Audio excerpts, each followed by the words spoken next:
Ancora uno schiaffo alla statua dell'Alpino che da 2 anni è stata posizionata dalla città di Padova nel parco Tito Livio. La vernice gialla campeggia nel totem che affianca la scultura realizzata da Ettore Greco, dopo che solo il 18 febbraio era stato imbrattato con la vernice bianca. Uno sfregio, racconta Nereo Tiso, alpino e consigliere comunale del Partito Democratico. Ci si chiede come mai questo sia stato preso di mira. Cioè, questi vandalismo, sono vandali naturalmente, non sono persone che abbiano chissà cosa.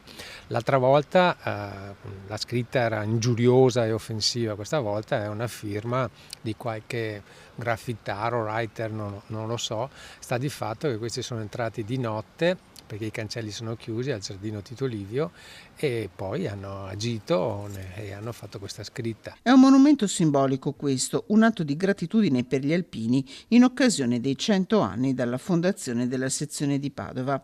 La città lo aveva accolta divisa. La statua che rappresenta l'alpino con il fucile al fianco era infatti stata vivacemente contestata. A 2 anni dal suo posizionamento il monumento non sembra trovare pace.